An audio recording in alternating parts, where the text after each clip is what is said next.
Hey everybody, it's Allie from Pad, Foot, Palms, Poodles, and Pals. I'm just getting a set up here. Forgive me. I'm just trying to get the camera adjusted. Okay, we're looking pretty good. All right, happy weekend, everyone.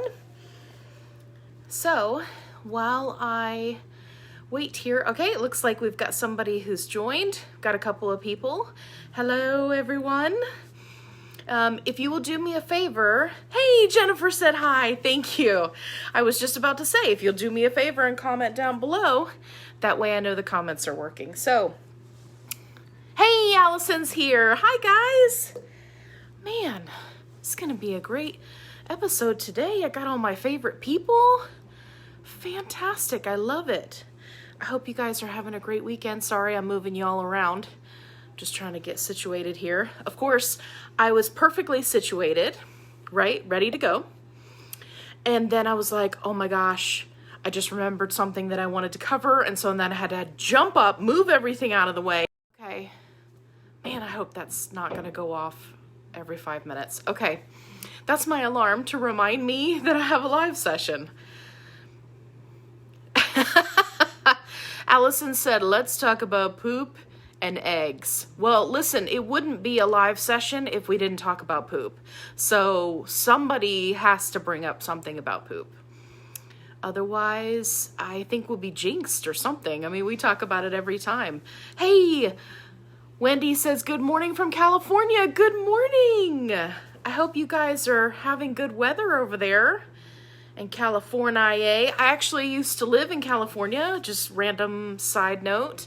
Yeah, love California, love the people there, but most of all, love the food. Because I gotta tell you, in other states, there is not authentic Mexican food, like real deal. You go in there, nobody speaks English, like the real stuff, like there is in California. I have yet to be proven wrong, but just phenomenal, phenomenal food. Anyway, way to go, Wendy. You got me off on a tangent already. The live just started. Okay, so I'm so glad you guys are here. We got a bunch of people joining. Maybe Sundays are a good day for everybody to jump on and join for the live sessions. Okay, so here's the way it goes. For anybody who might be new, I just ramble until somebody asks a question. So if you have a question or a concern or something you'd like to talk about or discuss, please feel free to drop it into the comments below. And yeah, we'll go over it together. So first up in my ramble session today, I wanted to talk to you guys about something that I posted this week, which is these Q-tips for cleaning ears. Now, I posted these in a bunch of my poodle groups as well, and had a lot of people who were deathly afraid that I was recommending Q-tips that were going to damage dogs' ears. And so I wanted to go over that because I don't want anybody freaking out, right? Because human ears and dog ears are not designed the same way. So what I need to do right now is pull up a diagram of some doggo ears. Dog ear canal. There we go. Gotta love Google. Okay, let's find a good one here. Okay, this one's a good one. Let's see if we can get it to pull up here. It's thinking about it. Beautiful. Okay. So as you, well, you can't see now because they tried to pop an ad up on top of it. Thanks a lot, Bow Wow Meow. what kind of sight is that? Okay, so this is a canine ear canal. Now, this is a picture of a dog with upright ears, right? So if you have Pomeranians, Huskies, Pomskis, you know, I could list breeds forever. Anyway, they have upright ears. This is what it looks like. Now, if you have a poodle or other variety of dog that has the ear flap that folds over, the internal anatomy of the ear is the same. It's just that this part up top would be flopped over so you couldn't see any of that awesome anatomy on the inside. So, one of the things that I wanted to show you guys is that when you clean your dog's ear, here's your Q-tip, you are going to clean straight down, clean, clean, clean, pull straight back up, and that's all you do. Now, to be thorough, you take a cotton ball and clean this part of the ear, right? This top part here. There's really no reason to shove the cotton ball down into the ear, right? There's no point for that. So let me show you my process.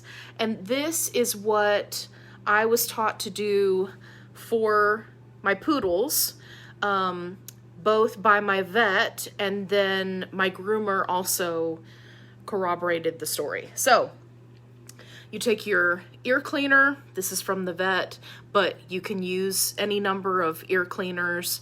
There are a lot of natural cleaners on the market.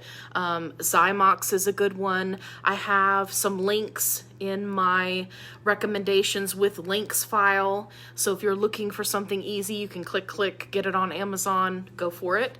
So let me make sure this is closed before I start, because that would be a big mess. Okay, so what you do is you take your cleaner, point it down into your dog's ear, and then just very gently squirt. You're not trying to irrigate the ear, right? Which is, if you ever had that done as a kid, it's where they use the pressure of the liquid that they're injecting to clean out the ear. You're not trying to do that. You're just trying to get the cleaner down into the ear and down into here, where your Q-tip is not going to go. Okay, so you put your cleaner down in there, you're not trying to do a whole lot, and then you're gonna massage the ear. You're gonna squeeze the ear at the base. If you can listen carefully and you hear some squishy sounds, that's great. That's great.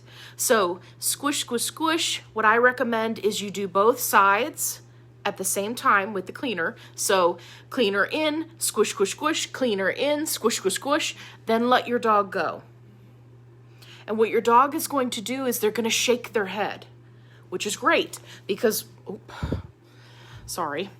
when they shake their head, they're getting all of the liquid and gunk out of here, boop, boop, boop, boop, all the way out of the ear. So what you'll find is many dogs whose ear looks clean based on what you can see here, you'll actually do the cleaner down in the ear, squish, squish, squish, and then they shake their head. And then when you go back to look at this area of the ear, you're gonna find a bunch of gunk, right? And you're gonna be like, ew, where were you hiding all of that? Well, they were hiding it down in here. So you've got your cleaner in, squish, squish, squish, let your dog shake their head for a little bit. Don't try to rush this process, right?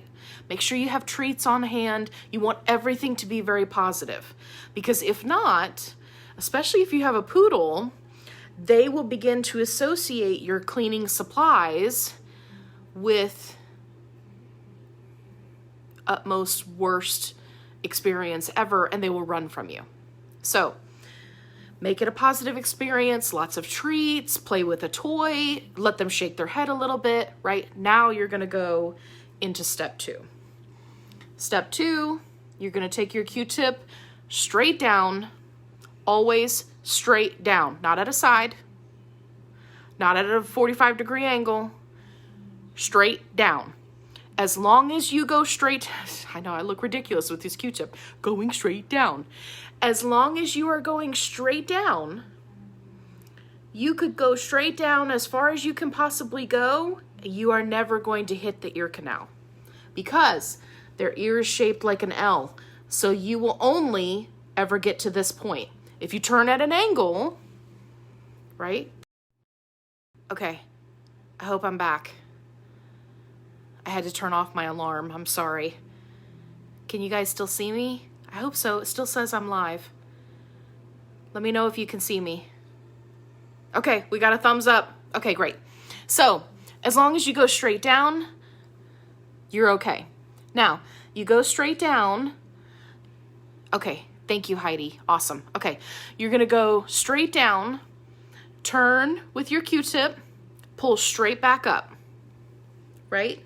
And if you need to use multiple Q-tips, if your dog's ear is particularly dirty on the inside, or if you're dealing with challenges with yeast infections in the ear, don't be afraid to use multiple Q-tips. Listen, when I go in to clean my dog's ears, I'm like this.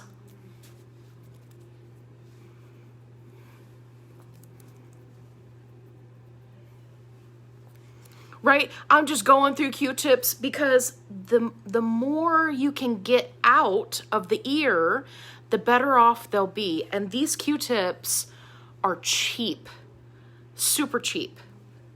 So do not feel like, I just threw those Q-tips, by the way. This is a real acting session. Don't feel like you have to use one Q-tip to get every speck of dark material that you might see coming out of there. Use multiple Q-tips. And then at the end, go in. Hey, Jaleesa. Then at the end, go in. And you're going to clean the flap of the ear if it's needed. Now, the other thing that I want to tell you is you need to keep an eye on this area while you're using the Q-tip to make sure that it's not turning beet red. If it's turning beet red, you have thoroughly irritated the skin. And unless your dog has an active yeast infection, you should not be scrubbing with the Q-tip that hard. You may be applying too much pressure. So just remember, straight down, and don't use too much pressure. Right? Just try to be gentle. Another really good tip for cleaning your dog's ears is do it when they're tired, okay? Don't try to do it when they first wake up in the morning. Don't try to do it when it's probably most convenient for you. Try to do it when they've had a serious play session, they're laying down to take a nap, you know that they're exhausted. Okay, now let's get some treats, let's make this positive, and let's clean some ears. And make sure you give them what trainers refer to as a jackpot when you're done cleaning the ears. So it's like, okay, little treats along the way, and then when we're done, yay, you did so good, you're a good puppy, right? And then lots and lots and lots of treats. And that's how you keep it positive, even though you're doing like a grooming maintenance type thing that your dog is probably not going to be a big fan of. So there you go, cleaning ears. I just thought I would throw that out there. I think that's good. Okay, so let me back it up because I saw that there were people who posted questions. Okay, Tina said, how do I get notified when you go live? I just happened to be on Facebook and noticed you were live. Well, Tina, I'm so glad you're here. That's awesome. I usually do live sessions every Friday evening around 6 o'clock Eastern time, but I'm trying to do more live sessions. So what I'll do is post in the group and say, hey, I'm going live. For this particular session, we had a couple of people who requested that I do a live today. So yeah, as far as notifications, it's not the same as on YouTube where it'll notify you that, somebody's doing a live session. However, my hope is to eventually move these over to the YouTube channel so that you can get a notification and it tells you, when I go live. So, but I'm glad you're here now. That worked out great. Okay, Jennifer's got a question. Stormy has started barking at everyone and every dog we see in our daily walks. I guess fear barking. I wonder if you believe clicker training is the best solution. Clicker training is always good. What I would recommend that you start with, because clicker training is, for me, now I'm not a trainer, but for me, it's kind of like the next level of training. This sounds a little more behavioral rather than obedience, although everything is kind of based in obedience. What I would do is, if you can see that Stormy is about to bark, either at a person or a thing, if you see that Stormy's attention is elsewhere other than on you, right? Like, oh, look, I'm looking at that person across the street. I'm looking, right? You see how my intensity is getting more and more and more, and I'm pulling harder on the leash, right? If you can catch that at the beginning of that behavior and turn around, right? So you're going to completely change direction. Now you're going away from the thing, whatever it is that's got Stormy's attention. And the moment that Stormy kind of whips around and is like, hey, where are we going? And looks up at you, you're going to mark that with a yes and give her a treat. So sometimes when you are out on a walk, you're going to look silly because there might be kids across the street over here. There might be, guy walking his dog over here. There might be guy doing, yard work over here, right? And it can be a lot, and you'll do a lot of turning around. But what happens is your dog starts to learn, hey, if I don't pay attention to what mom's doing, she could turn around and go the other way at a drop of a dime. I need to make sure I follow what she's doing. And in turn, that will help with the barking, because what you're doing is you're stopping the barking before it happens. So I know that can be challenging. If you need to bring in a professional, I absolutely recommend that. I'm just giving you kind of like an overview of something you can do. But eventually you graduate from there to actually walking Stormy by a distraction, another person, a dog, whatever the case may be, and get Stormy to pay attention to you, right? So you've got to have a lot of really, really good treats. I recommend cooked ground beef that's been, you can freeze it, so it's just in little crumbles, in a Ziploc bag, in your pocket, or in your jacket, or in your hoodie, or whatever, so that you can, give Stormy all these treats to then distract from whatever it is you're walking by. So I hope that that's helpful. But yeah, I would definitely say it's something that you want to address sooner rather than later, because that type of behavior, if left unchecked, will continue to escalate. So it goes from, being overly focused on that thing, to barking at that thing, to barking your head off at that thing, I'm pulling on the leash, to absolutely having a total freak out whenever that thing is around. So you don't want it to go to that next step. So, okay. Kate says, how often should you clean your dog's ears? That's a great question. So that is going to depend quite a bit on the dog. For example, I have poodles and I have Pomeranians. Poodles have floppy ears, right? Pomeranians have upright ears. So the Pomeranians, I clean their ears every payday, which is every 2 weeks. On that payday, I say, great, I've got money in the bank and I need to clean dog ears. For the poodles, I clean their ears twice a week, because with floppy ear breeds, there's a lot of moisture and bacteria and things that just thrive in that kind of dark, damp environment. And so to kind of stay ahead of a potential ear infection, we clean twice a week. And we just try to make it as positive as possible, get them when they're tired. So that's what I recommend. So it really depends on what kind of ears your dog has. and, what you may be dealing with as far as potential yeast infection or something like that. I'm talking about healthy dogs, right? So preventative, twice a week for floppy-eared, once every 2 weeks for upright ears. So obviously if you're dealing with an actual yeast infection or an ear infection of another kind, you'll want to do whatever your vet recommends, which is usually twice a day for a week. So, but that was a great question. Okay, Allie says, I'm getting a new Pom in a couple of days. Congratulations. You better post pictures in the group. I love seeing all the puppy pictures. And would love some advice for him to get adjusted to our apartment. We do have another Pom. Okay, great. So what I would recommend is go to my YouTube channel.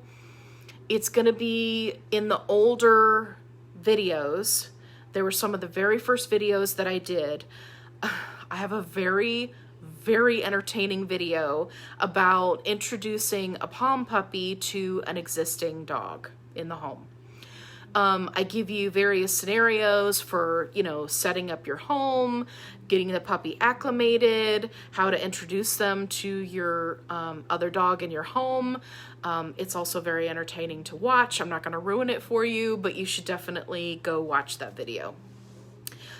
If you remind me, I will, if you make a post about it after we're done with the live session, I'll go find the video for you because I have quite a few videos, and I'll link it under your post. So yeah, it's definitely a good one. The key is keep them on the same food for at least 2 weeks, right? Don't change your puppy's food. Make sure they get plenty of sleep. Puppies require a ton of rest. So you want to make sure that they're getting enough sleep because that's going to affect their interactions with your other dog. Because if they're tired and cranky, they're going to be tired and cranky in their interactions with your other dog. And you don't want that. Obviously, you want it to be positive. So, yeah. Make sure you have a quiet area. I prefer to choose something that's away from everything else, like a master bathroom or maybe a laundry room. Set them up in an area where you can go and close the doors and they can have their crate or their pen, a puppy pad, food and water, maybe a toy or two, and they can have quiet time because it's very, very, very important. Too many times I see people posting videos of their puppies and they're like, oh, I'm so excited. We've had this puppy for a week. And every time you see the puppy, it's passed out somewhere in a common area. If your puppy falls asleep in a common area, that's totally fine. That means that they trust you and that's good. What I recommend is that you gently scoop them up, preferably get them in their quiet area before they fall asleep, but gently scoop them up, take them to their quiet space, whether that's their crate or their pen in the other room, put them in there, close the doors, and let them get some good sleep because it makes all the difference in the world. So that should be good to get you started, but definitely check out that video. Okay.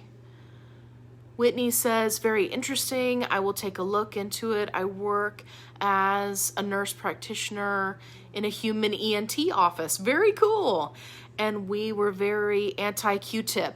Yeah, but humans don't use cleaner, right? Or shake their heads as well. Yes, I imagine if we did, it would probably work very similar. But our ear canals are not shaped the same way, so I could be totally off by that. But yeah, definitely take a look. I know that a lot of people, especially in the poodle groups, when you show them a Q-tip, they immediately have anxiety. And I was having anxiety because all I ever used was a cotton ball. And I told Suze, I was like, okay, here's how we clean the dog's ears. And that's the way we did Velocity's ears for almost the whole full year of her life. Well, as it turns out, Velocity is some kind of magical poodle that doesn't have ear challenges. Who knew they existed? Well, she was our first poodle. So we just thought, hey, we're doing great.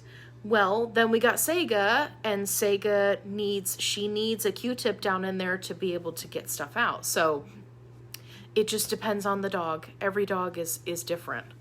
So, okay, good. Let me go here. Oh, hey, Candace has a question. Left you a comment on the dehydrated food, okay, the post.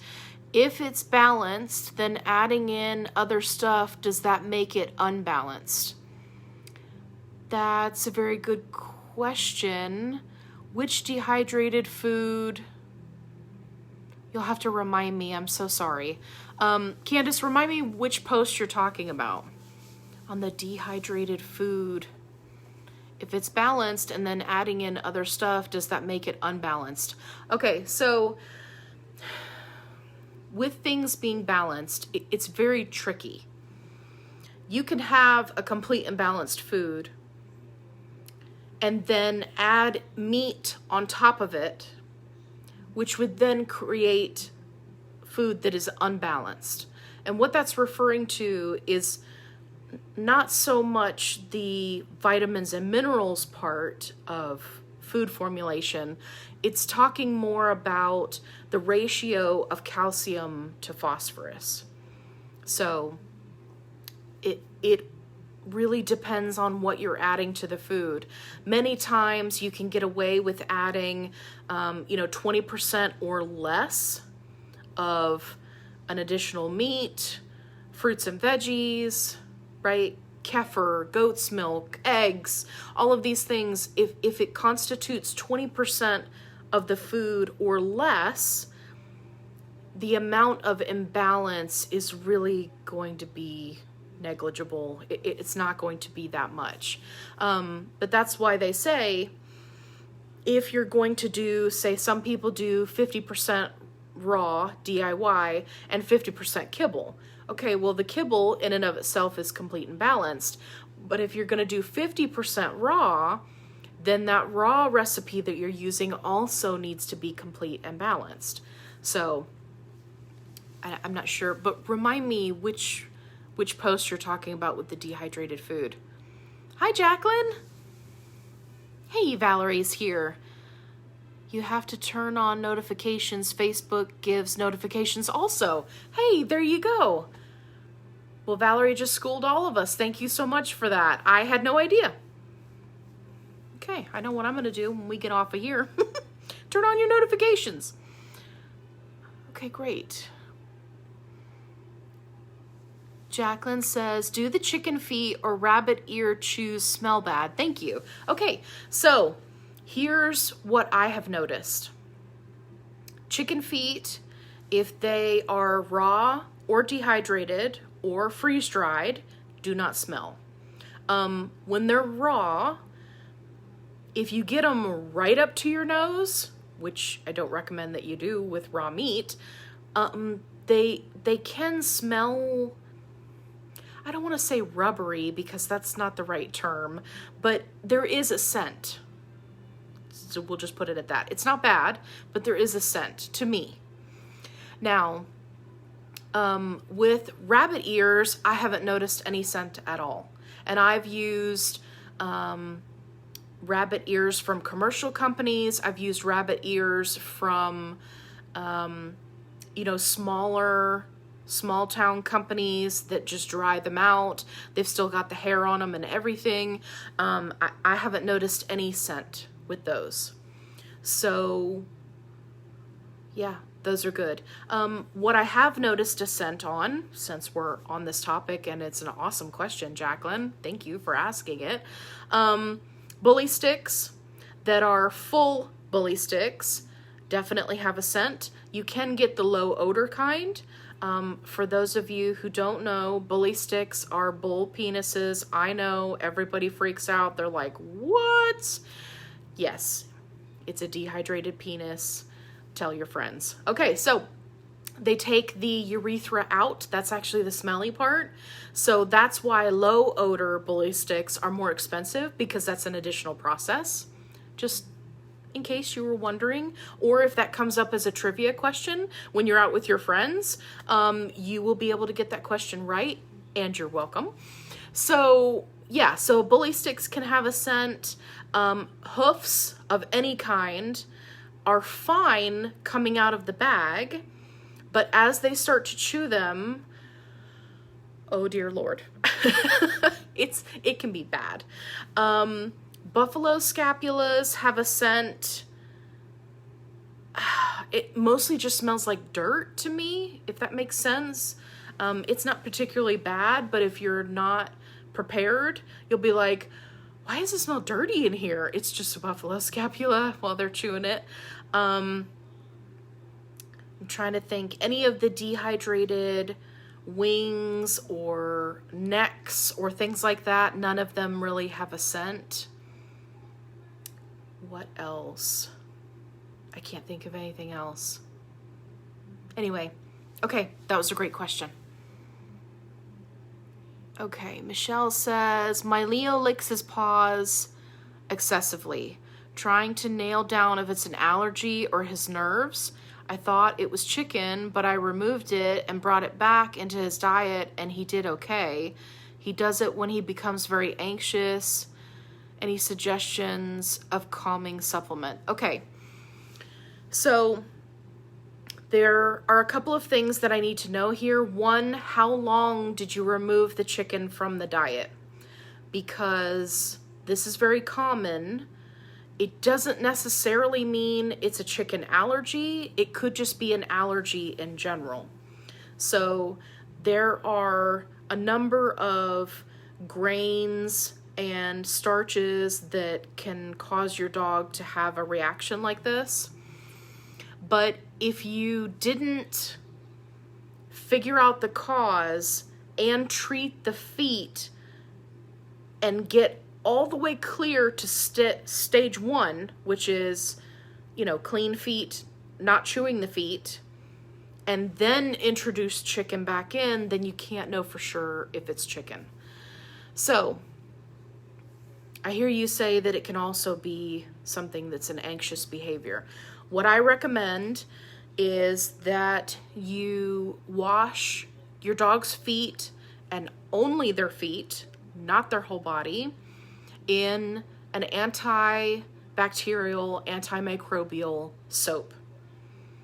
Get them good and clean, get between the toes, and then you're going to do, I recommend the iodine foot baths that Dr. Karen Becker did a video on.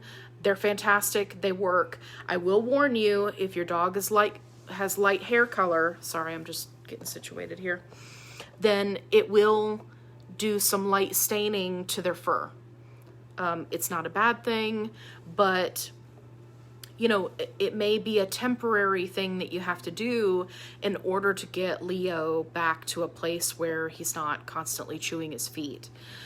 So when you you get the foot clean, then you do the iodine bath, then you need to keep his feet 100% dry all the time. That means if he goes outside to go potty and his feet get wet, you have to sit down every single time he comes in and get those feet 100% dry, because dark, wet, warm equals yeast growth, bacteria growth, fungus growth, right? All of the problems that can be associated with chewing. Now, the second part is we need to figure out what you're feeding. So go ahead and comment and let me know what food you're feeding, because it may be more of a grain issue. Oh, backtrack a little bit. Sorry, I got ahead of myself. The other thing you'll need to do is during the 2 weeks that you're going to be doing the foot cleaning daily, the iodine bath, I believe Dr. Becker says to do it every other day or every 3 days. You'll have to find that video. That whole 2 weeks that you're doing this protocol, the dog is going to have to wear a cone And there are a lot of different options for cone wearing. This is going to help twofold. One, if it's an allergy, it's going to keep him from licking the feet and them becoming wet and in turn growing bacteria or yeast. Two, if it's a compulsive anxiety behavior, you will be able to notice it because he will likely start licking something else. He's not going to be able to reach his feet, so he's probably going to lick the cone or the floor or a toy or the couch or maybe even you. So that will give you kind of a baseline to figure out, okay, is this an allergy? Is this anxiety? Is it both? Because it could be both. He could have an allergy that's causing him to have all these issues with his feet, which is causing him anxiety because his feet are constantly itching. And so he's just constantly itching, right? So, okay, but let me know what you're feeding and we'll take it from there. Okay, great. Whitney has a great question. Do you have an opinion on plucking poodle ear hair? This is a good one. Oh, by the way, today I'm drinking one of my favorite drinks. If you ever see cucumber soda in the store, get it. It's like the best thing ever. You want to surprise all of your friends or family? Get them some of this stuff. It's phenomenal.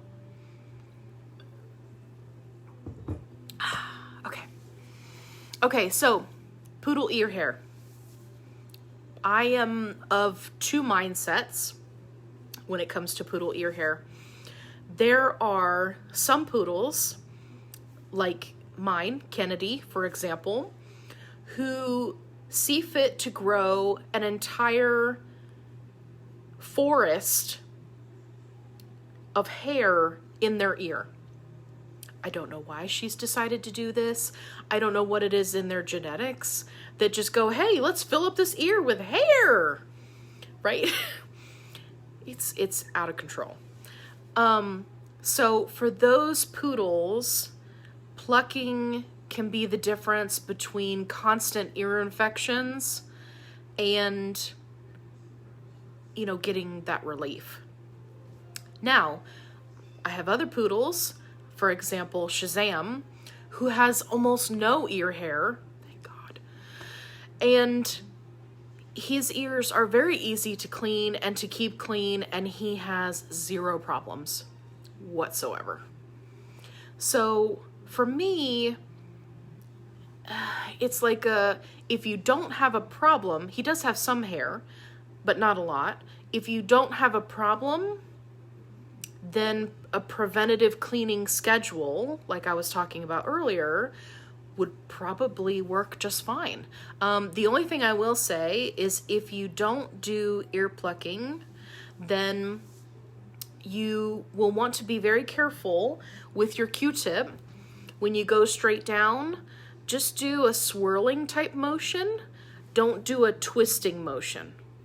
Right, because a twisting motion is going to catch the hair and pull it out, which is going to be very upsetting to your dog. So if your dog has a lot of ear hair, just go straight down.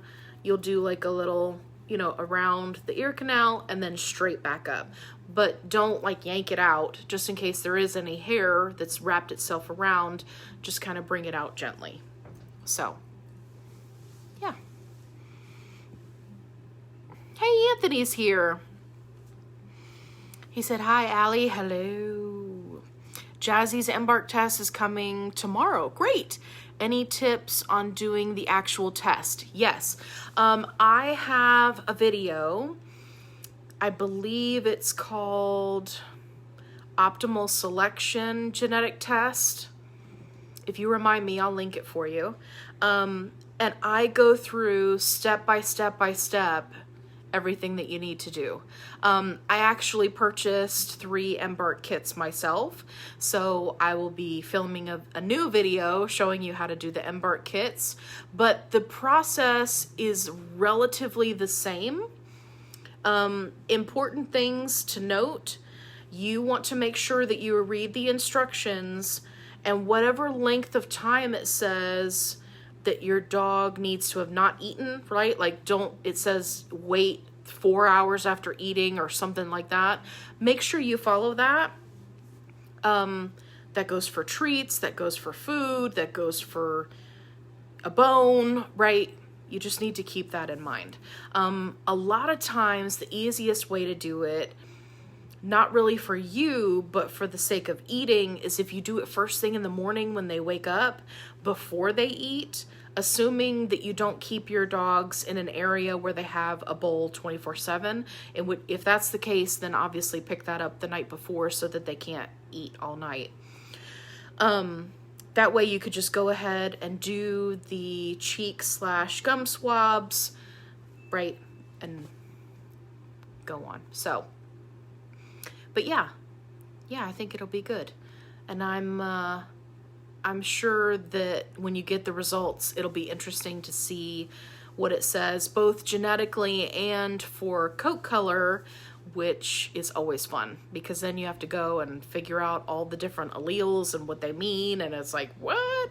So it's a lot of fun. And there are also some really great Facebook groups to help you better understand those genetic results, so definitely check those out. Okay, Jaleesa says, can I just say I'm officially in love with crate training? Yeah, absolutely. Never tried it until we got Toby, and he's already going in by himself for naps regularly throughout the day. That's great. Such a lifesaver. Yeah, it makes a huge difference, because the crate becomes their safe space, becomes where they go to take a nap. They might take a bone in there and chew. All of that is very good. So yeah, that's fantastic. I'm very happy to hear that. Okay, Candace says, the video you posted for the yard sale find. Okay, gotcha. The yard sale find. The dehydrated food. Yes, okay. I know what you're talking about now. You added in hamburger and cranberry, I believe. Yes, I did. I had some leftover dried, no sugar added cranberries, and then some cooked hamburger. Yeah. So because those bags were very big bags, and it was the extra food that I was putting in was, minimal, right, per scoop of food that the dogs actually got, then that would be fine. Yeah, you could do that. It's not a problem. Where people get tripped up is they're like, okay, here's my dehydrated bowl of food.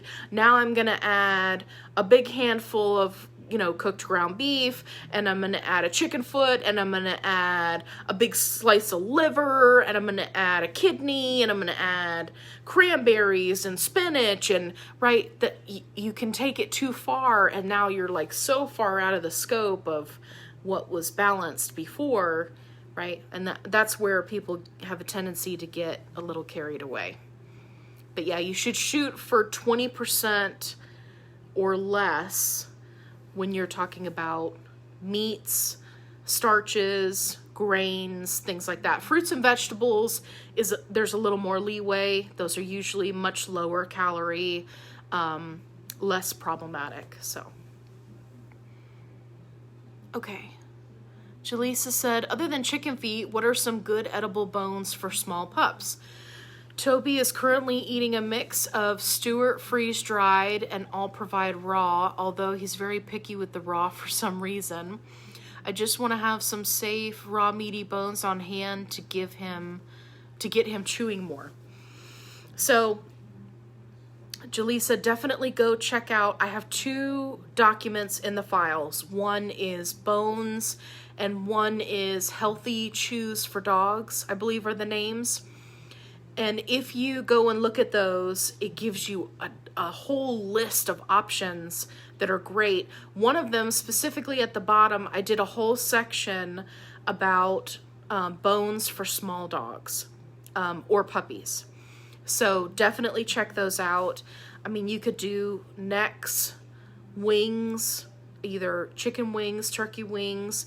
You can do, I mean, there's a whole bunch of stuff you can do. I have a whole list there. So I would definitely check out those 2 documents, and I think those will give you some options. The other thing you can do is you can take something like, okay, so you're feeding the raw and the freeze-dried. Let me go back to your comment here. Yeah, so get a trachea and then put your puppy's meal in the trachea. And you can even freeze it the night before if you want to, or you could just stuff it and then give it to your dog. That way they actually have to work for their food. You may find that that helps. I know you said that he's a little bit picky with the raw. If it was mixed with some freeze-dried and inside a trachea, it might be more exciting for him. So give that a try. See if that works out. You can also do it with a hoof, right? I always recommend that you get the hoofs that don't have the stuffing already in them, because that's just a bunch of junk and sugar. You can take a hoof and just pack it with all of the food in there and then give it to them. That's a good idea. Okay, Tina said, we do a lot of hunting and cut off antlers. Should we clean them with something before giving them to our palm? Yes, I would. I would clean them with like an antibacterial, antimicrobial soap.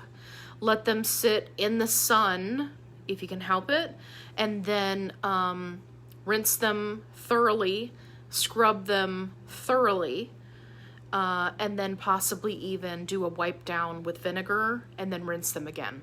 Just because there's a lot that deer come into contact with. Also, you want to make sure that your palm is not a puppy, because antlers can be pretty dense and they can break puppy teeth. So just be very, very careful about that. And don't split the antlers. So you'll see these antlers on the market where you can see the inside of the antler. I know you know what I'm talking about, but I'm going to show you anyway. Antler chew for dogs. Perfect. Let me show you. Chewy.com. Coming through with the picture for me. Okay, you see how you can see the inside of that antler, that it's been cut? You don't want to give that to your dog, right? You want it to be a whole antler, which I'm sure, Tina, is what you're doing. You want it to be a whole antler so that they can grind it down properly and it doesn't break their teeth. So you see how that's a whole antler piece. Also, just like with any other chew, you want to make sure that it is longer than their whole head. So from nose to back of the head needs to be longer than that. And that'll help reduce the risk of a choking hazard. Don't be afraid to give your small dog this, big long bone, or in your case, a horn or an antler or whatever you may be using. Don't be afraid to give them this big long bone, because A, it's going to last them a long time, and B, it's less of a choking hazard, and they really have to work at it, and they'll get back to those back molars and really get them clean. So. Okay, Linda said, my 2-year-old Pom tries to chase cars when on a walk. What can I do to stop it? I always have her on a leash. Okay, so Linda, I'm not sure at what point you joined, but I was talking to another viewer earlier about distracting your dog from whatever they're focused on and then rewarding with a treat. And I'll just go over it again just briefly, but if you missed that part, it applies also to your situation. So you're walking along, let's say there's a car going by, your dog starts to freak out, you're gonna immediately turn around and go the other direction. And your dog is gonna be like, woo, woo, woo, woo. Oh, whoa, where's mom going? And if you do that every single time, preferably before they start to get really focused on whatever the item is, in this case, cars, and you're going to be doing a lot of turning around. Like, you may be doing the same half block section and thinking, if somebody's watching me, they're going to think I'm a crazy person. Don't worry about it. Because what you're doing is you're resetting your dog's mind every time you turn. And if you turn and your dog is still going the other direction and barking, you just keep full-blown walking and do not stop. Now, I'm not saying drag your dog behind you, you know, on the ground and injure them. That's not what I'm saying. But I am saying that you need to actively be walking in the other direction and kind of popping the leash so that they come with you. And once they realize, oh, wait, whoa, what's happening, right? It resets. And then when they come up beside you and they're looking at you, you reward that behavior because that's what you want them to do. And you may have one car go by, barking, turn around. Another car goes by, barking, turn around. And just keep doing it. And your dog is going to learn, hey, if I'm not paying attention to mom, she's going to turn around and go the other way, and I'm not going to know what's happening. Now, the other thing is you don't have to do it only when there's a car coming or only when there's a distraction, right? The idea is that while you're on a walk, your dog should be walking with you. So, yeah, definitely give that a try. Okay, Candace says, hair loss on the back of the legs around the butt. Hair looks like wool, brushes out coarse and dry feeling. All other fur okay. So yeah, so I saw that you had made a post about this before. I'm not sure. It's very hard to tell looking at a picture to what extent the hair loss is. It's hard to tell. So assuming that you had your vet run a thyroid panel and the thyroid is fine, assuming that, it's not an allergy to something that you're feeding, right? Assuming it's not just shedding of the coat, which can happen and usually does happen twice a year. It really depends on the dog. I will tell you that Twix, when she would shed her coat at the beginning of spring, she looked like someone had shaved her butt. I mean, all of that hair in the back, the undercoat, the guard hairs, she used to let all of that go. And I was always really worried. I was like, man, she has really just lost most of her coat back there. And then lo and behold, a couple of months later, it would grow back in. So it's hard to tell. Yeah, absolutely. If the hair does not come back, the first thing you want to do is have your vet run a thyroid panel and make sure that can usually be the culprit. But yeah, some poms, it's like they just blow all their hair on the back of the legs. And I think it's because the undercoat is so dense back there that when they blow all that hair, it really just looks kind of naked, right? And we're just left going, oh, my dog's naked in the back. This looks weird. So I wouldn't panic just yet. Yeah. She said it threw me off in that area. It threw me off, but it's only in that area. Yeah. I would just keep an eye on it. Keep an eye on the skin. If there's any skin that's exposed, make sure it's protected from the elements, right? Don't let it get sunburned or anything like that because there's not a whole lot of hair covering it. Make sure it's not getting really dry. You can always apply coconut oil to the skin your dog is likely going to A, love you for it, and B, think it's delicious. So just keep that in mind. And it's safe for them to lick it off. It's not going to hurt anything. The key with doing coconut oil is you just want to get it on the end of your fingertips so that your fingertips have a sheen, and then go directly through the hair to the skin, right? And then rub into the skin. Don't rub so much that don't do a big area because you're going to create knots, but just kind of rub into the skin, and then you'll get more coconut oil on your fingers. Rub into the skin, just like that. So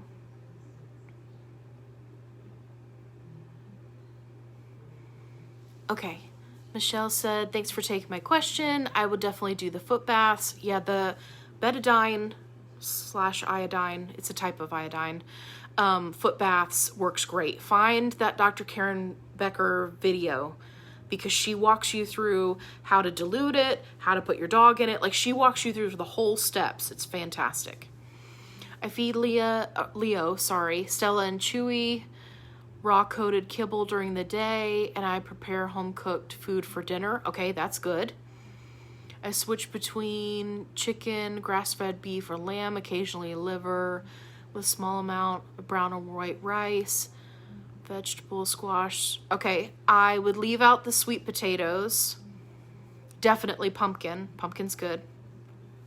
He loves to chew bully sticks. When he's licking his feet, he will go lick his bedding. Okay. The couch and my hands, he licks for long periods of time. Okay. So, I know this is a little bit ahead of where you are because I want you to do the foot baths first, because that's very important. But if you find that this is less of an allergy and more of an issue of anxiety, SunMed CBD has a pet line that I highly recommend. I know that it's quality. I use it on my dogs. I use the human CBD for my human self. So SunMed is the name of the brand, but I don't want you to jump to that immediately. You need to find out, because you've got a lot of variety in the diet right now. It would be, while that's very good and good for your dog overall in their health, because he's having this challenge, it's practically impossible to tell what the culprit is because you've got so much going on. So what I would recommend, I still want you to do the home cooked food, but whatever protein the Stella and Chewy is, I want you to pick that protein for your home cooked food. So for example, if you're doing beef, then I want your home cooked food to have only beef protein items along with your veggies and other things, right? So for example, if you're doing ground beef and beef liver, right, that would be good. So that way you can kind of, you've got a very wide scope right now, and you're trying to pinpoint where your challenge might be. But if you tighten everything up, even for a short period of time, it can better help you say, oh, okay, well now I have this tiny area where the problem could be.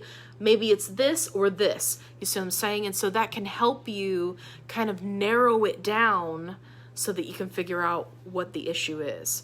So for the home-cooked food, I would like for it, at least for a little while you're trying to figure this out, I would like for it to mirror the kibble that you're using. So take a look at the Stella and Chewy. Does it use rice or does it use oats, for example? I don't know. I'd have to look at the ingredients. But take a look at it, and I want your home-cooked food to mirror that as much as possible so that, again, we can bring that scope in to try to figure out what the challenge is. Because it may be that he's got a little bit of a compulsion that has started because of a chicken allergy, right? And maybe it gets a little bit better because you're doing some beef at night and chicken during the day, but then it's always a recurring flare-up, right? So I hope that makes sense for you. I I would try to have the two mirror each other and go from there. If you're still not seeing results, then if you can, cut out the kibble completely and just do the home cooked food. Make sure that you're following a complete and balanced recipe. If you need one, then there are a bunch in the files that are 100% free, and you are welcome to use any of those, and you would be good to go. Or if you need to and just use the kibble and cut out the home cooked, again, we're just narrowing that scope. It doesn't have to be forever, just to try to help Leo figure out what's going on. So Michelle, keep me posted and let me know how he's doing, okay? It can take up to 4 weeks to really narrow down an allergy. It's not something that happens overnight. So please keep me posted. Okay, great. Whitney says, when do you let pups be alone, confined to a whole room versus a crate? Okay, Whitney, great question. I'm gonna have to take a sip for this one. Okay. So, one thing that I want to press on everyone is that dogs do not live by human rules when humans are not around. And I know that there will be people who say, but Allie, I've had dogs all my life and I've always just house trained them, and then they stay in the living room when I'm not here. Oh, Allie, my dog is 10 years old. I've never had an issue. He's always been out. I never use a crate or a pen. Yes, some dogs are very good dogs, but even good dogs can have a bad day when you're not around. The story that I like to tell people is of a lady that posted in one of my other groups whose dog was 4 years old and potty trained by 6 months, very, very smart, went through obedience classes, agility classes, trick dog classes. This dog was very, very well trained, could walk off a leash if they chose, right? Did various tricks and things. And they decided that the dog did not need to be in a crate when they weren't home. Well, they went out to eat and the car broke down. And they did not make it home until probably around midnight that night, which was much later than they usually got home. And what they found was that their dog had chewed a cable to the lamp and had been electrocuted. Now, I'm not going to say any more than that because it's very sad, but it is a sad truth that people, they think that because, okay, my dog is house trained and it's not a puppy anymore, it's not going to do those puppy type things. But I always remind people that dogs are dogs. They live in a human world because we brought them into our human world. So for me, for your question, when do you let puppies or dogs alone in a whole room versus a crate? My answer is maybe 5 minutes while you go out to the garage, right? My answer is essentially never, if you can help it. If you want to upgrade their space, I absolutely understand that. We went from Great Dane crates, right, for our poodles. We upgraded to large pens, which are actually, or kennels, some people call them. Hang on.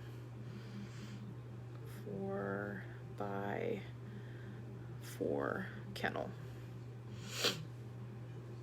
Now, a lot of this is going to depend on what type of house you live in. Okay, this is the 6x4, but it's the same basic idea. The one we have is a square. This is a rectangle. Right? Initially, these are designed to go outside. But what it does is it provides your dog with a larger space. So if they're pad trained, you can put your little, you could have a dog bed and a puppy pad and, you know, maybe some toys that would be safe for them when you're not there.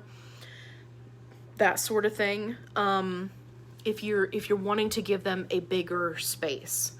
The other thing you can do is you can do a space that doesn't have counters or cords or lamps or things like that.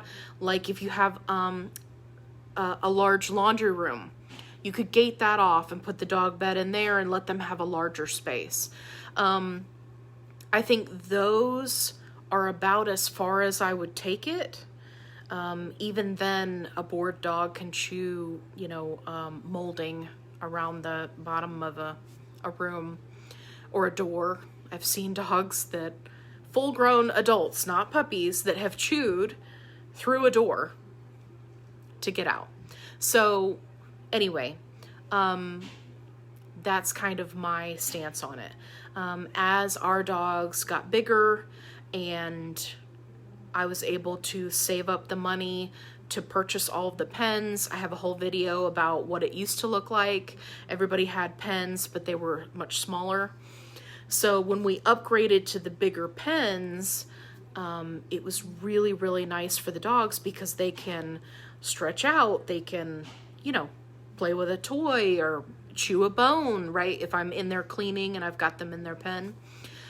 So I do not recommend leaving dogs of any age in a room by themselves.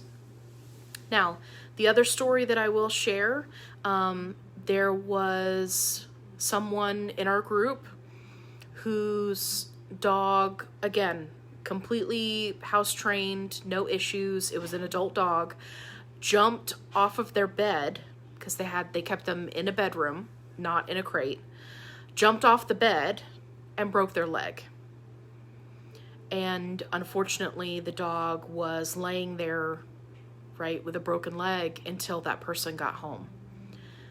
Again, completely preventable. Obviously, it was an accident, not something that, you know, certainly the dog didn't do it on purpose.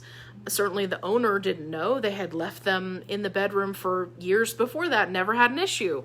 But that one time, they jumped off the bed and broke their leg. So you just have to find a reasonable solution that works for your living arrangements. I know that maybe a large kennel like the one I showed you may not be the best option if you live in an apartment, but maybe you could do like a large pen.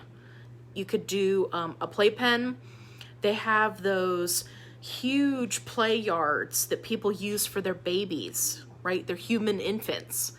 And you can get those and use them for your dog, right? So that, again, they're in a confined space. There's no chance of them getting to a cord. Hi. So I'm using the nail gun, the small stapler nail gun, brad gun. Okay. And Iceland doesn't like it? She is freaked out and she's shaking. So before I finish my work, I brought her in here. Yeah, bring her in here. Hi, are you scared of the sounds? Don't be scared. Just come over here and say hello to everyone. Yes, you're a good girl. I love you. Oh, okay. That's a big yawn. Are you calming down now? Apparently, Suze is using a nail gun. We're doing crafty stuff today. And Iceland can be a little bit sensitive to some sounds. She doesn't like thunder, for example. I almost said lightning. She doesn't like thunder. And apparently she also doesn't like the nail gun. So that's okay. You could just hang out with me and be spoiled rotten. How about that? Is that good? Yes, that's good. Say hi to everybody. Okay, so I hope that you find that helpful. I know that's probably not the answer that you're looking for. However, I always like to make people aware of the potential risks so that they can make an educated decision. I don't ever want people to feel like it's my way or the highway, like you just have to do what I suggest. No, I want to provide you with all of the information that I can so that you can make an educated decision, because it is your dog and every dog is different. Yes. Every dog is a snowflake, like Iceland. Yeah. Are you a snowflake? You were chewing your hoof, weren't you? Because your breath is terrible. It is, it's terrible. So, anyway, I hope that helps. Okay. Looks like we got some more questions. Iceland, are you going to help me answer questions? Hey, Crystal's watching us while she's at work. You tell her to get to work. Say, hey, Crystal, you better be working. Okay, I'm sorry. I'll stop. Okay. Kimberly says, hi, just joining. So glad you could make it. That's awesome. Sorry if this has been addressed. What kibble would you recommend for starting to wean puppies? Hey, no, it's a great question. Yeah, don't ever apologize for asking a question, because I love questions, and all questions are good questions. So yeah, this is a very good question. So part of this for me, as far as what I recommend, is going to depend on your breed or your mix. So for example, poodles and doodles sometimes don't do well on lamb-based foods. So I usually don't recommend, obviously, that they start with a lamb-based food. So if your mama dog or your stud, if either of them have any allergies to a specific protein, then I recommend you avoid that protein. Now, as far as a specific kibble brand goes, I have had good luck with... Oh, I heard the nail gun. Hey, are you okay? Yeah, it's okay. Psst, psst, psst, psst, psst, psst. Are you all right? Do you need something to do? Okay, hold that thought for just 1 second. So you see how she's focusing on the sounds that are coming out of there? Right, she's doing a little bit better now, but she's still very nervous about what's going on out there. Hi, are you okay? Yeah, you're focused on it. Okay, so what we're gonna do is set her on the bed. Good girl. By the way, our bed is on the floor, so, and there are stairs down at the end so she can get down. And what I'm gonna do is pull out of my pajama drawer, because that's a great place to store bones. I'm going to pull out a bully stick. Yeah, what do you think about that? Okay, you gonna lay down? Don't chew it on my pillow, please. So, what we're doing, you see her over there chewing. She's gonna lay down and chew it. Are you gonna chew your bone? You're a good girl. She's still a little bit nervous. Okay, good, she's gonna chew. Okay, great. Okay, here, I'll scoot you guys over so we can watch her. I'm gonna be watching her in the camera as well. What I'm trying to do is distract her from being upset about the noises out there. And it appears to be working very well. Okay, I'm sorry, Kimberly, back to your question. I have had really good luck with Nature's Logic. It's very easy to put it into goat's milk, soak it overnight, turn it into mush the next morning. Especially if you have small breed puppies, it just makes life really easy. I know that there are some breeders that will blend dry food and then add it to liquid. Pomeranian hair.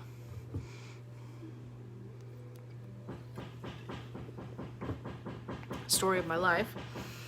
I prefer to do it the other way around.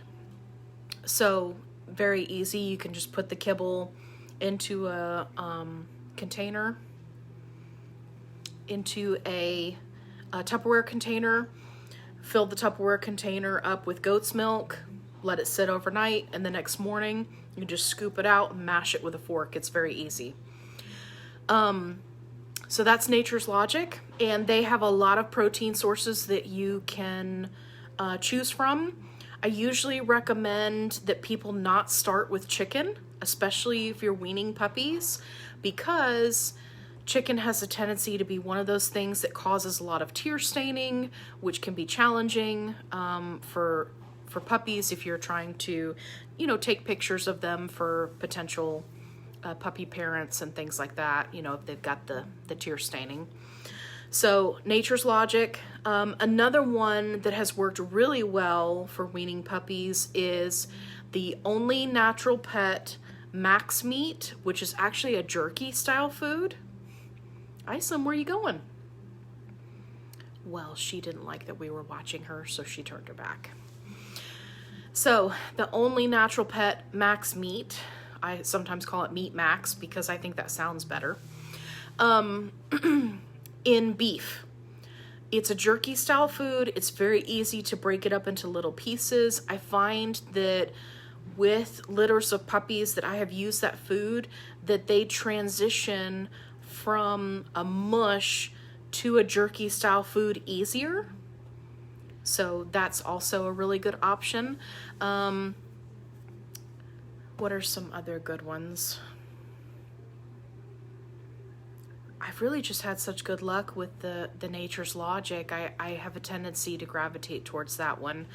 Specifically the pork. Puppies get very excited about the pork, but they also like the beef. What else have I used? There were quite a few that did not work well, so I don't even want to mention those. Those would be my top 2 picks. So take a look at those and see if those are something that might work for you. Let me look at my list here.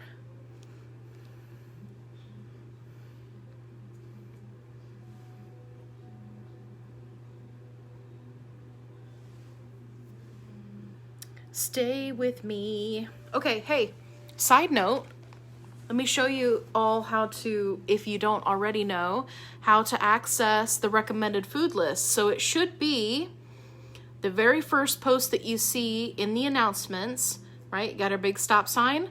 And then you see here where it says see more. I know it's probably backwards on the screen. If you click see more, you'll see obviously more words, but it'll also show you the rest of the list. You just keep on scrolling.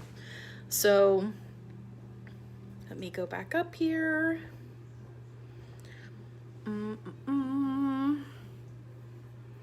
We've done Honest Kitchen, beef and oat before. For me, it's just a pain because it requires so much liquid to get it to the right consistency.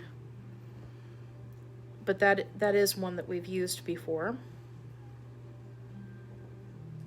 The Only Natural Pet Raw Nibs, also a really good one to wean puppies. It's a freeze-dried raw, but it soaks up goat's milk very, very well, becomes mushy, and puppies love it. They like the beef. There's also a fish. I believe it's sardine. So those are good. It's a little bit pricier though, depending on the size of your litter, because it comes in a very small bag because they market it as a topper, but it's actually a complete meal. So if that's a route that you'd like to go, if you have small breed puppies, then I would recommend the drawing a blank here, Vital Essentials freeze dried. It comes in a bigger bag, easier to use.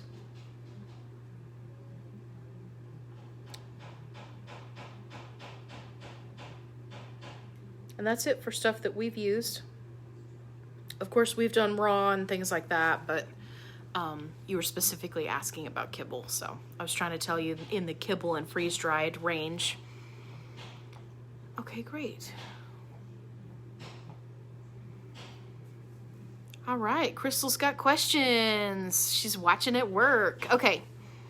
My now 9-week-old puppy, when he got home, he was doing so well on the puppy pad, but now I'm not too sure. So he uses the puppy pad, but sometimes he pees and poops anywhere. Okay. I'm actually glad that you brought this up because I've been seeing a lot of posts about puppies that, like, they started out doing so well with potty training, and then they kind of start going everywhere. And I would say that your puppy has too much freedom. And one of the things that I recommend is that you attach them to a leash and attach the leash to you and watch your puppy. If at any point you cannot watch your puppy, then they need to be in a pen or a crate or somewhere where they can have access to something like a potty pad. So yeah, I would definitely say it's an issue of too much freedom. The other thing to keep in mind is, and I'm sure you already know this, but just for anybody else who has a puppy, puppies need to go potty all the time. That means that you need to set an alarm and get up every 3 hours in the middle of the night. I recommend every 2 hours during the day. And in addition to, anytime after they play, anytime after they eat or drink or take a nap, immediately it's time to go potty. So if you're doing a potty pad, that means you take them to the potty pad. If they go outside, obviously you'll be taking them outside. So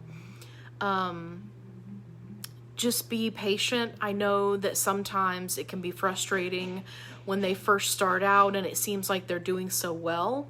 But just remember, they either need to be attached to you or they need to be in a smaller, more confined space. So hopefully that'll help. Too much freedom at one time with a very young puppy equals pee and poop everywhere. And to be fair, I just went through this with Shazam.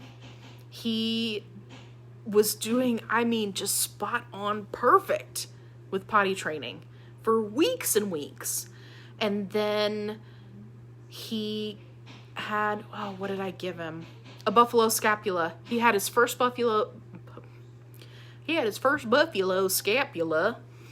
And it gave him diarrhea, which happens sometimes with a puppy. And he just fell off the wagon with potty training. He just started pooping everywhere. I think part of it is that he was, having trouble and he couldn't hold it. But then after that, he was still having some challenges. So I really had to tighten the reins on him again, like that initial kind of potty training. And then within a week, he was back on track. Now, Crystal, in all fairness, Shazam is significantly older than your puppy. So, just keep that in mind.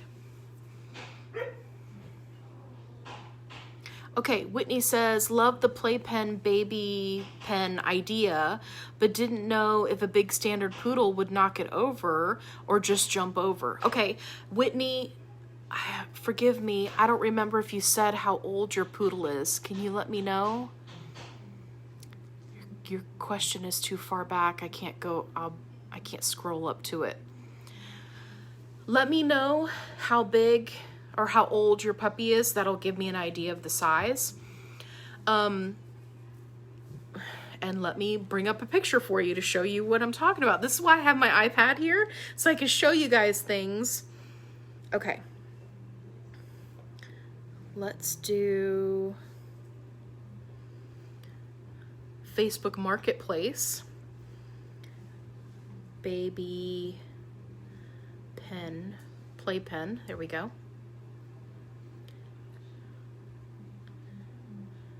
This is the one. Okay, the reason why I wanted to show you this on Marketplace is because Facebook Marketplace, as long as you are safe and take someone with you to go pick up the item, right? Always be safe, people. Facebook Marketplace is a great way to buy things like this for cheap. So this is what I'm talking about. And you'll see this kind of rainbow colored option everywhere. It's like super, super popular with babies. Velocities out there. Okay, so it's very popular. A lot of people get them and then turn around and sell them. Wanted to see if I could show you another one.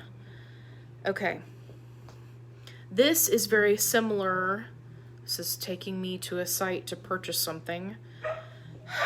That's not what I intended. Oh my goodness, everybody sounds so upset out there. Let me see if I can find another one. Hold on. Okay, here. Bear with me. Okay, now this took me to a website, but I just want to show you the picture because this is a really good option for standard poodle puppies.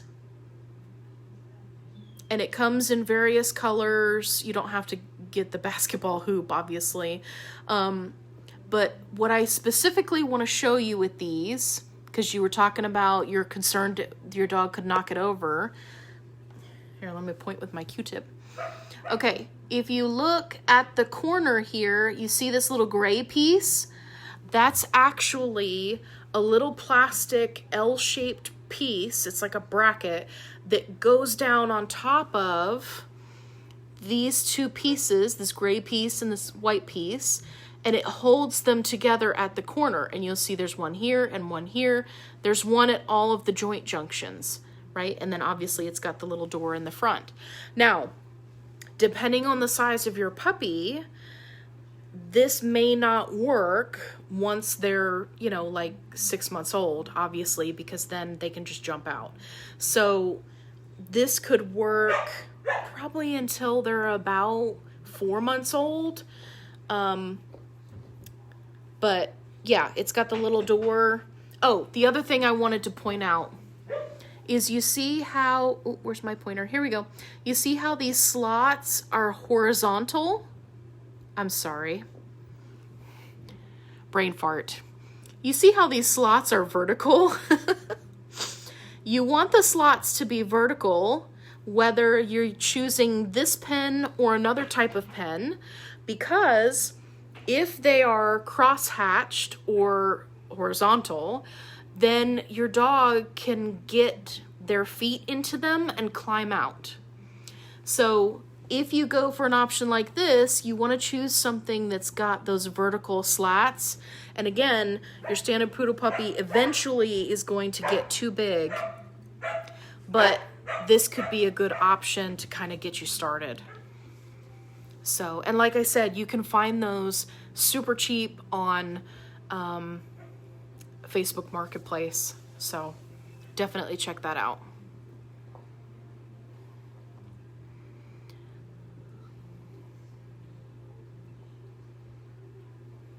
Okay, good.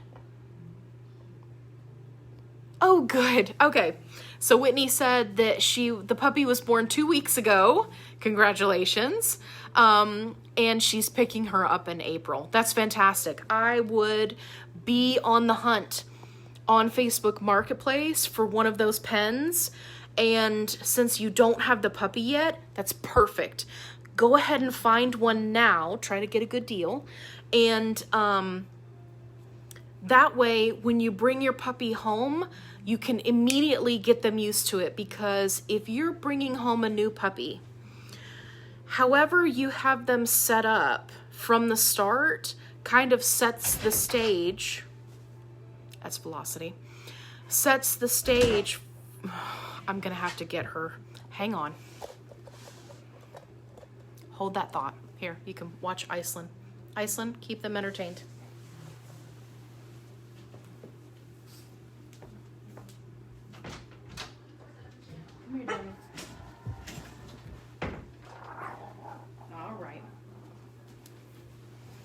All right.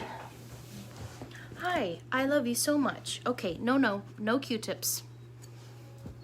Sorry, guys, bear with me. Hi, what's happening?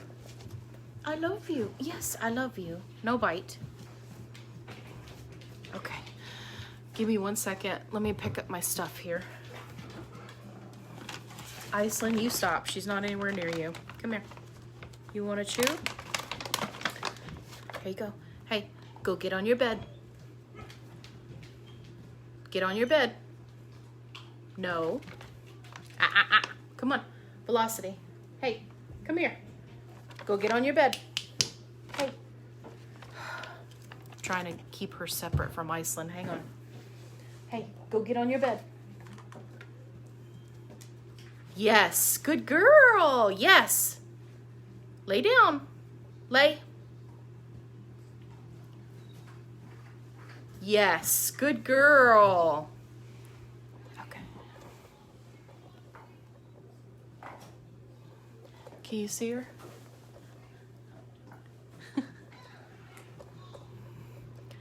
What's funny is Suze is out there wondering where Velocity is now because Velocity has disappeared. And there's Iceland chewing her chew. I like to encourage my dogs to, oops, sorry, got you guys off center there. I like to encourage my dogs to chew their bones in their own space rather than being right on top of each other. It just, you know, we're doing social distancing is what we're doing. I'm just kidding.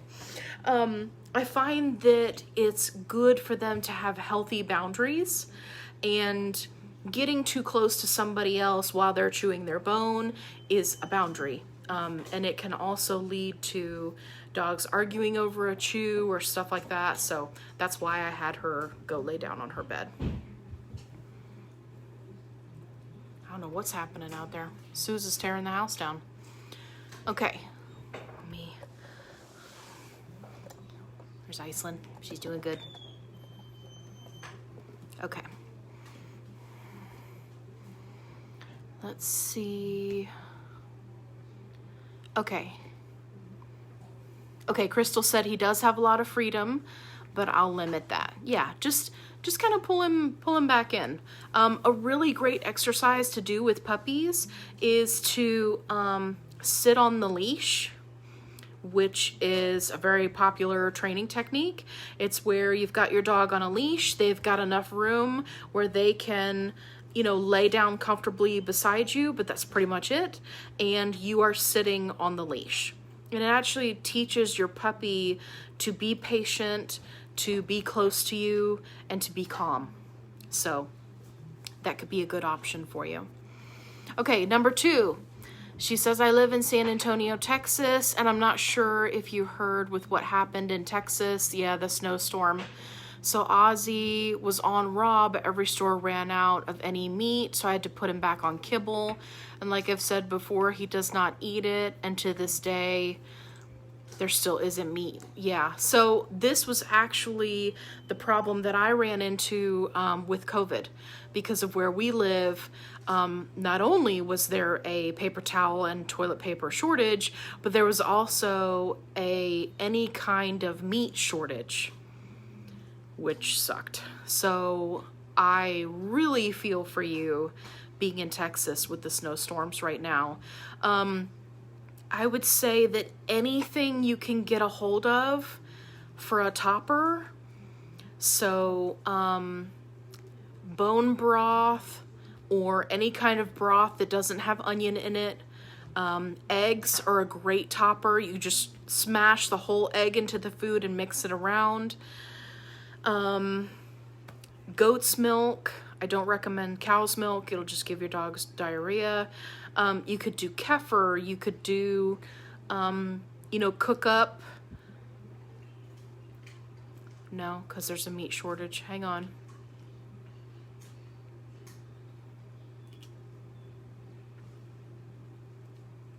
I'm trying to think of like liquid type stuff that you might be able to get. Bone broth, stock, things of that nature that you might be able to get a hold of. Just got to make sure there's no onion in it. I'm trying to think of what else. Can't really think of anything.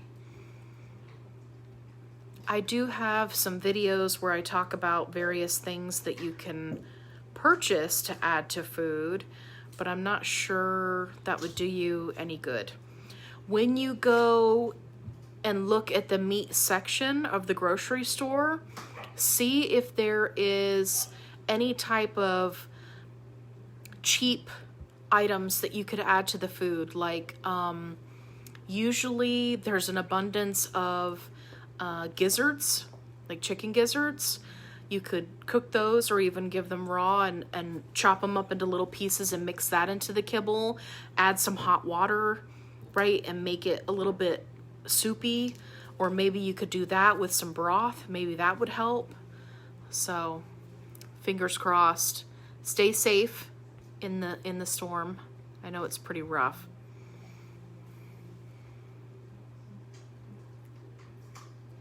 Okay, good. Whitney said eventually, months later, I hope she can be with my other dog when I'm at work. Okay, great. Okay, and then Crystal says number 3, correct me if I'm wrong, you said in one of your lives that an 8 or 9 week old puppy can have chicken paws. Yes, which is another way to say chicken feet. That's a good way to transfer into raw. Yes, absolutely. Also, I think I transferred the puppy Rocky to Nature's Logic Pork after 2 weeks of him staying with us. Can I transfer to raw or home cooked? Yes, absolutely. Yeah, the initial 2 weeks is not so much that the puppy can't handle a food change. I tell people not to change their puppy's food for the initial 2 weeks that they first get them, because you don't want your puppy to get diarrhea and then you don't know why, right? Because then that's a vet visit, that's a vet bill. Iceland, she's really got a lot to say. Velocity, you're making her very upset. Velocity's like, I don't know why I chewed up my bone, now I'm done. It's time for me to chew up her bone. She's drinking her water. So, yeah, absolutely, you can transition. Puppies, there are breeders that wean their puppies to raw, straight from mother's milk to raw feeding. There is no reason to wait. But like I said, I recommend waiting just that initial period because obviously if your puppy gets diarrhea, you need to know, hey, I didn't change the food, something's going on here, we need to go to the vet, something is wrong. So.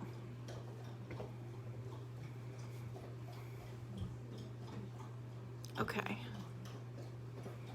Hey, Jaleesa's also in Texas.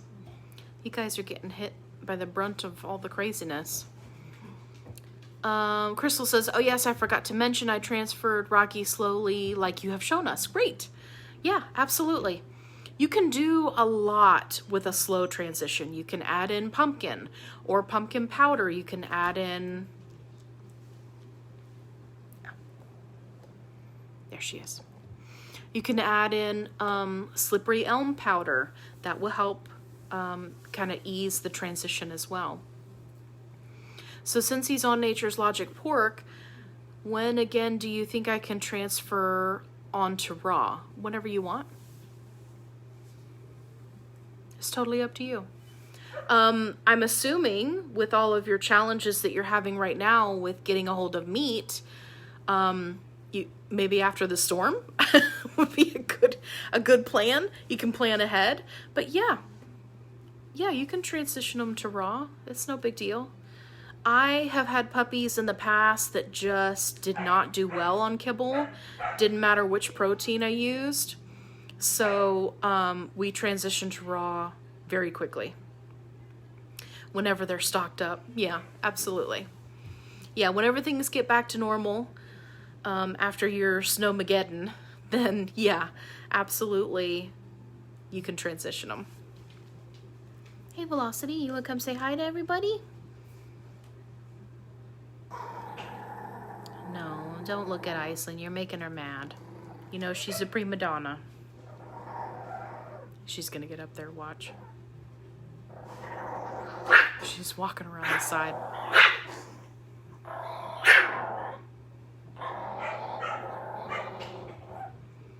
Velocity's like, dude, what's your problem? You see that look on her face? She was like, I know. She got very mad at you. She did.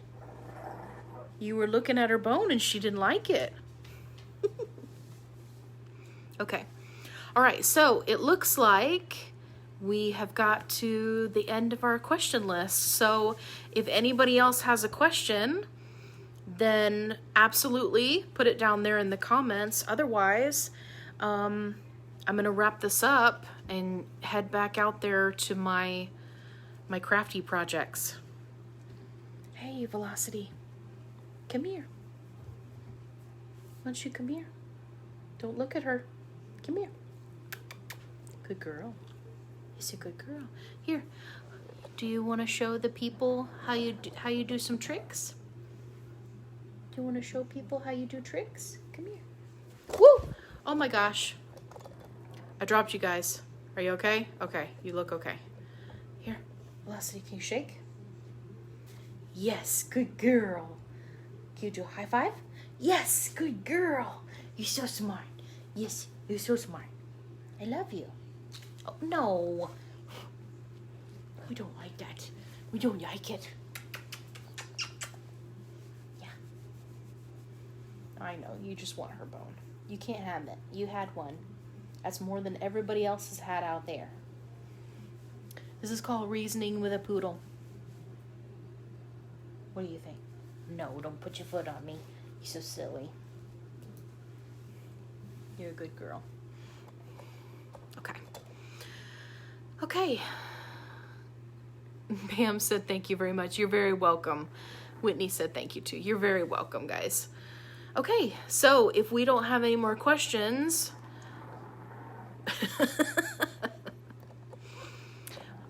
Iceland has had enough of Velocity looking at her while she has a bone. So we are going to go back out to our crafty projects. I hope you guys have a wonderful day and a wonderful weekend. You're very welcome, Crystal. So we'll do another one of these live sessions soon, and I hope that you will be there. And as always, be kind, rewind.